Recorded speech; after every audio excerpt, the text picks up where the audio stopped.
sometimes when we meet people who are very important, we have to use a particular title, so when we see Nick here, we would say, hello, your reverendship, how are you? Well, something like that.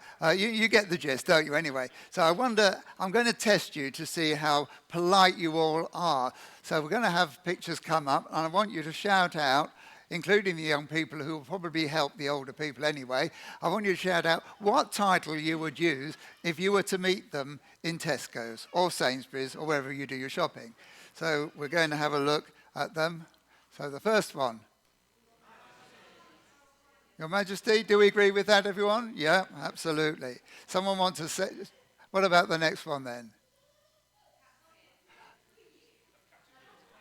Aye, Captain, that'll do absolutely fine. Yes, we'll pray later. How about this one then?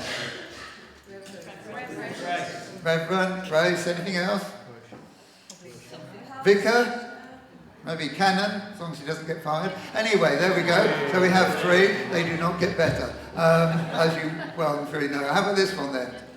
Doctor. You call him Doctor, absolutely right. And the final, that's not that one.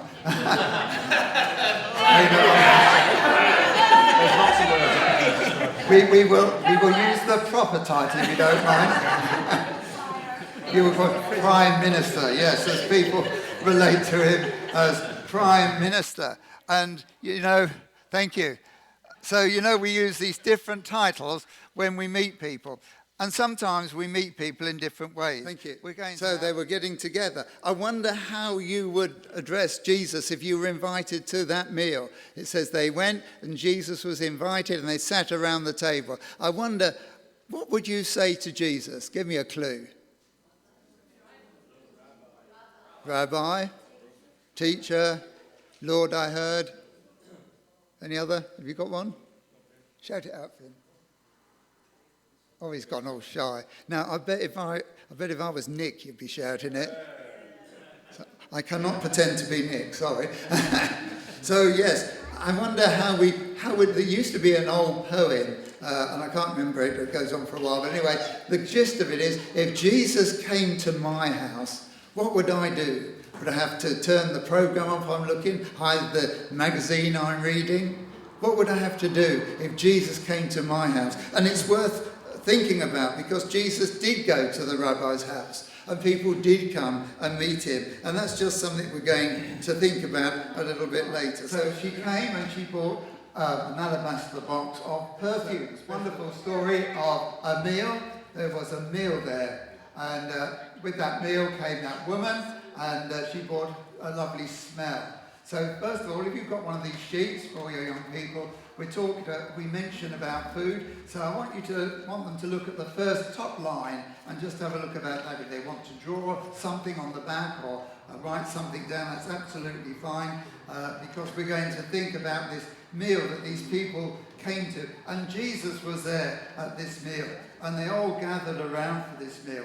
Now I want to ask you, who likes to go out for a meal? Absolutely. Who would prefer to stay at home and slave over the oven for 3 or 4 hours? No? No. You didn't put your hand up, Paul. No. Okay, we'll move on anyway. So what's your favourite meal? My next one.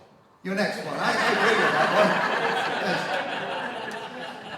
Yes. So it wasn't the last one then. So what was wrong with that one? You put your wife sitting there too.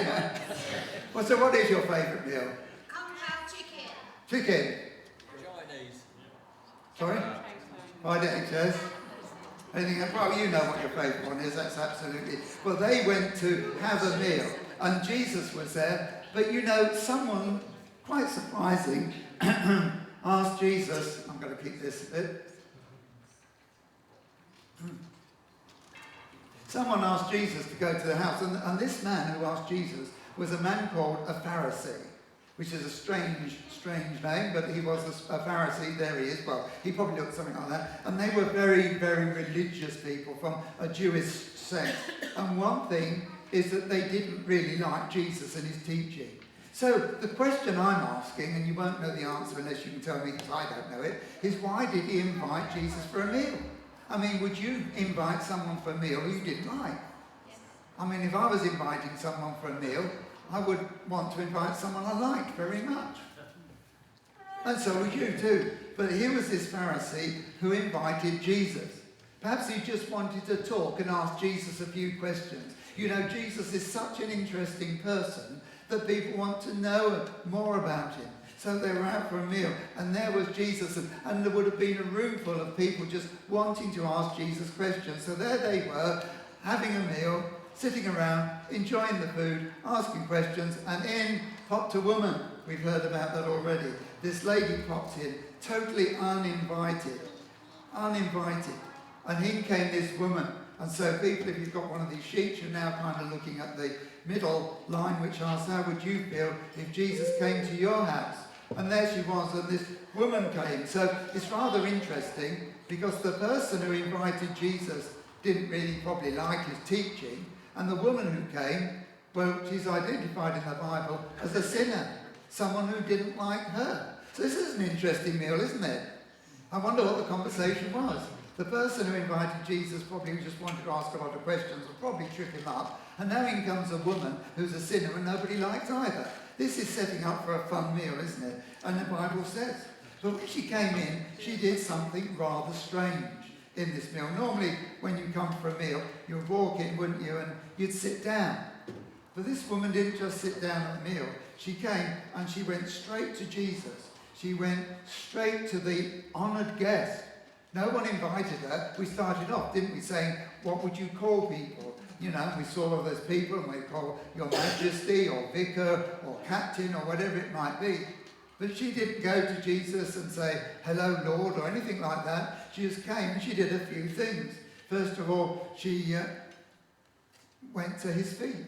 Now, the Bible says she stood up, but she must have gone down on her knees. Jesus would have been on the couch, so it would have been sort of mid-level to her. And the first thing she did is just hugged his feet.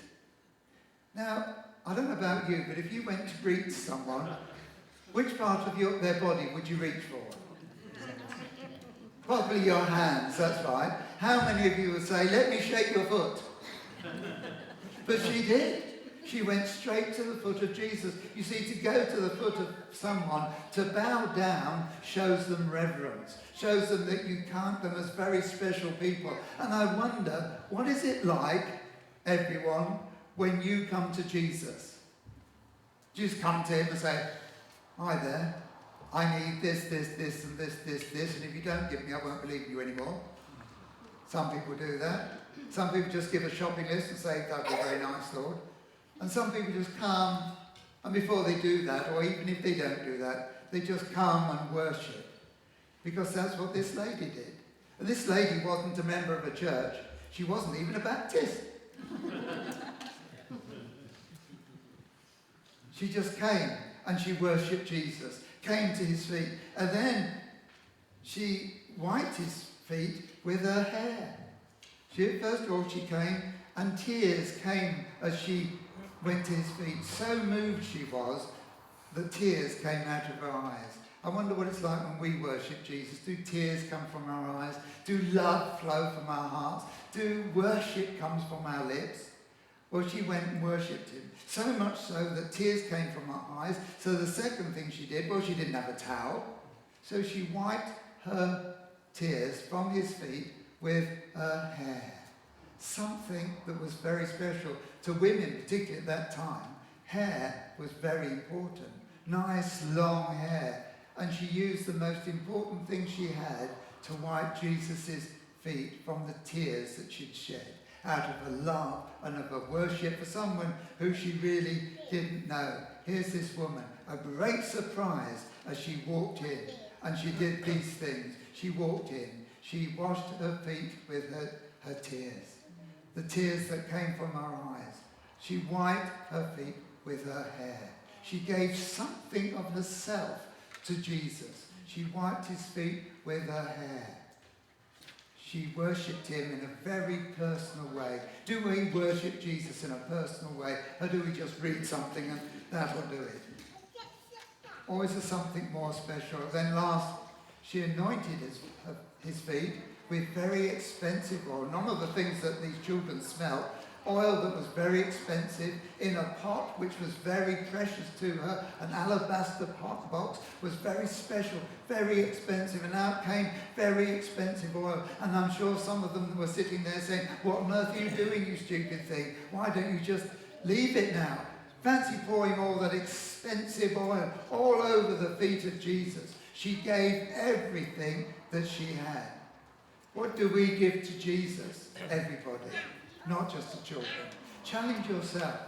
Do we just give a little, or do we open up our alabaster box of special things and pour them at the feet of Jesus? She came there and she did these special things.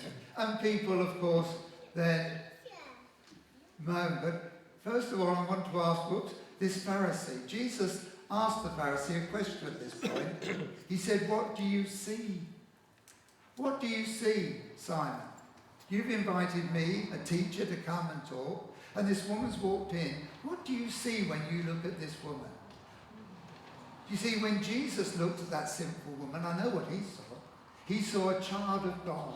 He saw someone he loved very, very much. He saw someone who was very, very precious. He saw someone who just needed his love so much. But Simon, what do you see? What do you see when someone totally uninvited walks into your meal? Now, in those days, that wasn't unusual. If you had a special meal, particularly if you had a special guest, people would just pop in. They just would walk through the door and come in and help themselves. We lived in Wales at one time, and people just kind of did that. And if you had eaten a meal, you shared it with them, whatever. People just walked in. But this wasn't just a woman. This was someone who everyone knew it was identified. She was a sinner, not a nice person. So Simon, when you look at this person, what do you see? Jesus saw love. I want to ask the children, when you go back to school, or when you meet your friends out on the street, and they're not very nice, and one of their friends come, and they're not very nice, what do you see when a not very nice child comes along? I wonder what you see. Do you see and think to yourself, I'm not going to play with that person? Or do you think to yourself, this person looks a bit strange. This child looks different to me. I think they're not a good child. But I'm going to love them like Jesus would. I wonder if that's what you do, children. Then you can go home and ask your parents the same question. What would you do? What do you see when you look at different people? People who perhaps aren't very nice. And finally, there was a meal. There was this woman. There was a moan. People moaned because they didn't want this woman there. They groaned. They complained. Now, I'm sure you're all used to this. I want to hear from all the children and the grown-ups as well. Can you give me a good moan? Pretend that you're watching your favourite video game or playing with your best friend, and Mum shouts out, come home, you're going to have a meal of sprouts. Now give me a moan. You can tell the age of people. Excuse my voice. Some say that'll be lovely, and the children all moaned. And they moaned. They moaned because it wasn't going quite how they wanted. Excuse me.